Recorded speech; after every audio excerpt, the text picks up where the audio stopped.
नमस्कार दोस्तों, आप सभी का स्वागत है आपके अपने YouTube चैनल में।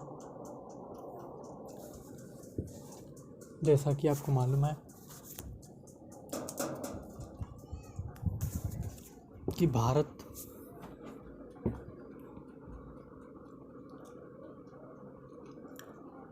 मुगल काल से ही जिहादी मानवता का सामना कर रहा है। जो कुछ परिंदे कहीं दूर कोने क्षेत्रों से भारत के खजाने को लूटने आए थे, भारत की अस्मिता को लूटने आए थे, उन परिंदों ने भारत के कुछ गद्दार लोगों को अपने धर्म में परिवर्तित करके भारत में जिहाद फैलाने का कार्य शुरू करा। और भारत एक मानवतावादी मर्यादा से, मानवतावादी संस्कृति से एक गंगा जमुनी तहजीब वाली जिहादी सोच की तरफ बढ़ चला। और ये जिहादी सोच कोई आज का उद्गम नहीं है, ये उस समय का उद्गम है जब भारत एक सोने की चिड़िया, एक खजाने का घर हुआ करता था और बाकी दूर की दुनिया या दूर की जगहें एक बंजर पृथ्वी हुआ करती थी, जहाँ पे भारत से लाठी मार के भगाए गए वो राक्षस रहते थे जिनके द्वारा मुगलों का जन्म हुआ। और फिर उन मुगलों ने उसी बदले के लिए भारत पर आक्रमण करा और भारत में एक जिहादी सोच की परिकल्पना की, जिसका सामना आज भारत बीते मुगल काल से कर रहा है। जबकि भारत ने सन 47 में उस गंदगी, उस कचरे को साफ करने की बहुत कोशिश करी, लेकिन फिर भी महात्मा गांधी जैसे व्यक्ति ने, महात्मा मेरी समझ से एक नाम है जो उस समय दिया गया,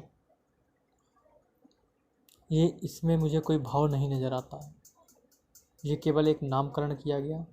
और अगर गांधी के साथ महात्मा,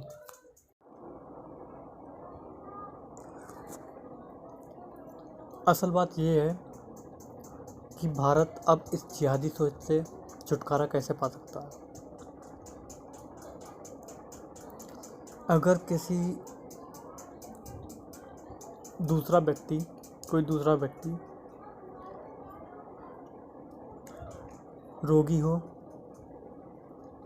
तो उससे दूर रहा भी जा सकता है, लेकिन अगर आपके शरीर का कोई अंग रोगी हो जाए तो आपको उससे दूर रहना असंभव होता है।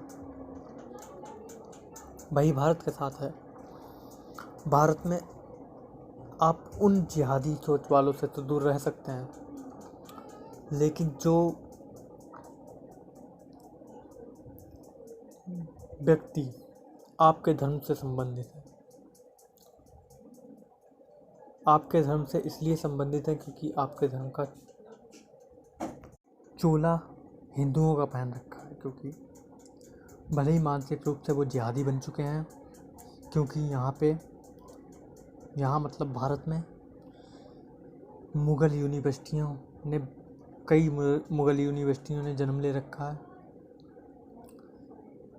जिनकी पैदाइश उन लोगों के कारण हुई है जो मुग़लों के यहाँ पार्टी करते थे मुग़लों के यहाँ जानवरों को खाते थे बैठ के, और उनकी टोपी लगा के यूपी और अन्य प्रदेशों में घूमकर वोट मांगते थे। उन लोगों ने मुग़लों को बनाया शिक्षा मंत्री, और शिक्षा मंत्री ने उन्हीं के वंशजों को उनके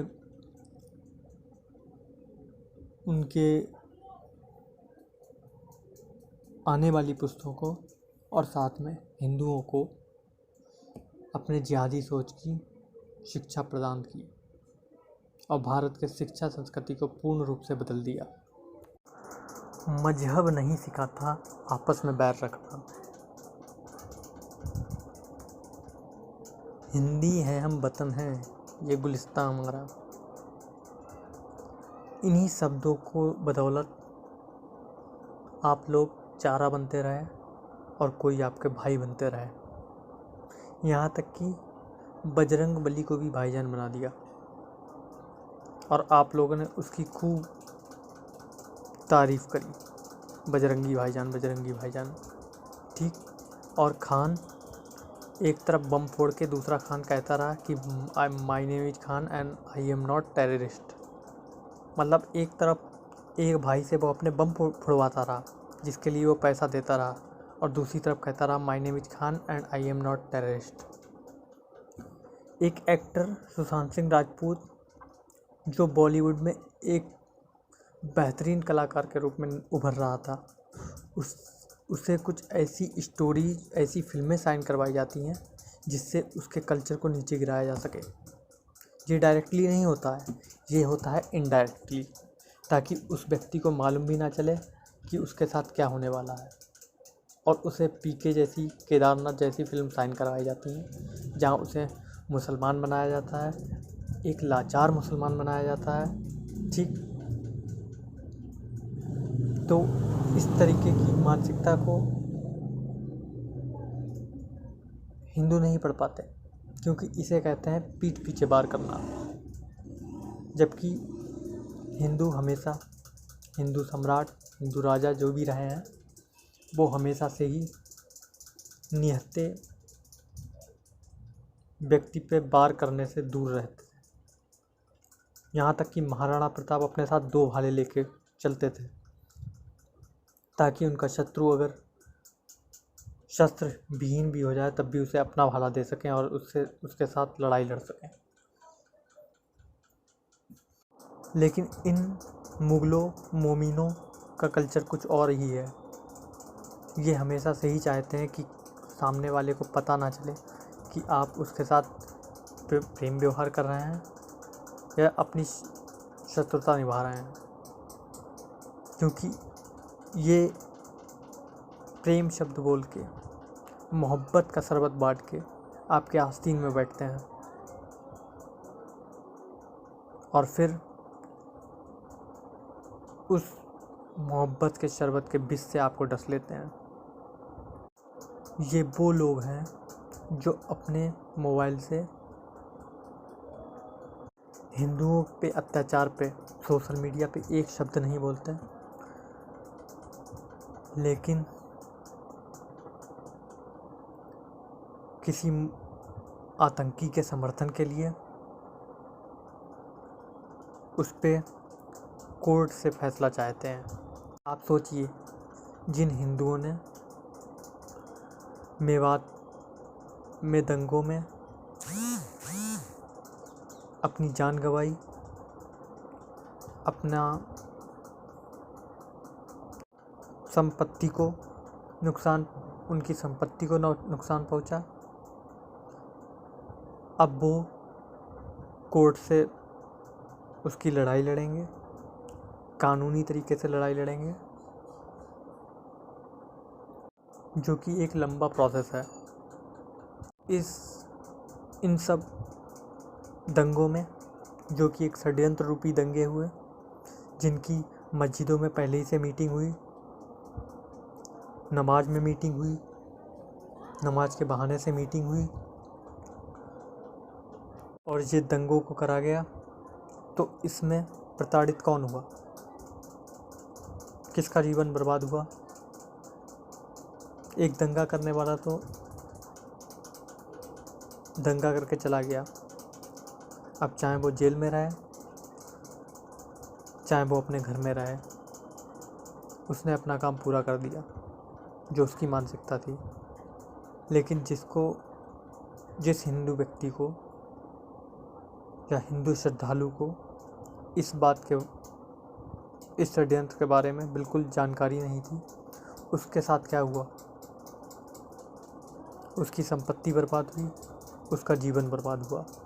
अब वो अपनी ज़िंदगी भर उस दंगों के लिए, उस नुकसान के लिए, उस भरपाई के लिए प्रयास करेगा, उसके लिए कानूनी तरीके से लड़ाई लड़ेगा, क्योंकि कानून सबके लिए बराबर है।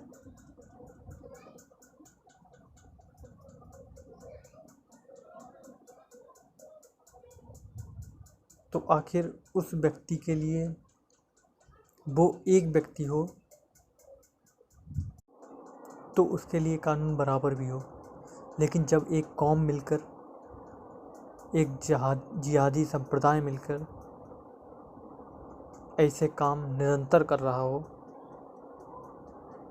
वो भी बरसों से नहीं, सदियों से, ना बरसों से ना दशकों से, वो भी सदियों से, केवल एक संस्कृति को नुकसान पहुंचाने का। क्या भारत अल्लाह का उद्गम स्थल है? क्या यहाँ अल्लाह का जन्म हुआ? और अगर नहीं हुआ तो यहाँ हिंदुओं के श्री राम का जन्म हुआ, हिंदुओं के श्री कृष्ण का जन्म हुआ, और हिंदुओं की पावन भूमि है ये। और अगर हिंदुओं के श्री राम का यहाँ जन्म हुआ, जो कि हिंदू मानते हैं और ऐसे जो कि है, तो भारत ही सबसे संपन्न देश था। बाकी सब भिखमंगे देश थे। इसका मतलब अगर भगवान ने सबसे ज़्यादा या किसी शक्ति ने सबसे पहले जन्म लिया तो उसका स्थान भारत ही था।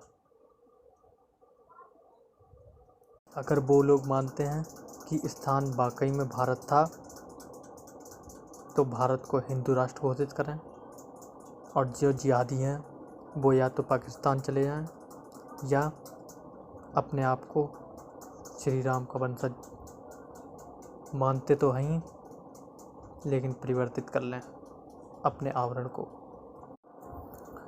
और आखिर कब तक हिंदू केवल कानूनी लड़ाइयाँ लड़ते रहेंगे, भाईचारा का नारा लगाते रहेंगे, गंगा जमुनी तहजीब का नारा जो कि मोमिनों ने दिया वो लगाते रहेंगे, और ये मोमिन भारत पे हमला करते रहेंगे, और हिंदू केवल कानूनी लड़ाई लड़ते रहेंगे, क्योंकि हिंदू चाहते हैं कि वो विज्ञान के क्षेत्र में, संस्कृति के क्षेत्र में अपने आप को निखारें। लेकिन इन मोमिनों का केवल एक ही काम है, वो है धर्म के नाम पे जिहाद करना, हिंदू संस्कृति को नुकसान पहुंचाना और आगे बढ़ने से रोकना। ऐसा बिल्कुल नहीं है कि सरकार बदलने से मोमिन इस तरीके के काम कर रहे हैं। वास्तव में तो सरकार का प्रभाव यह है कि सरकार के कारण या सरकार के बदलने के कारण ये सब कृत्य इन मोमिनों के दिखाई दे रहे हैं, जो कि पिछली सरकारों द्वारा, पिछले नेताओं द्वारा इनको मीडिया में आने से पहले ही दबा दिया जाता था। लेकिन आज ये सब कार्य मीडिया के सामने आ रहे हैं, और पिछले नेता, मोमिनों के हितकारी नेता या मोमिनों के चमचे, मोमिनों की औलादें इन कार्यों को दबा नहीं पा रही है। लेकिन कब तक ये मोमिन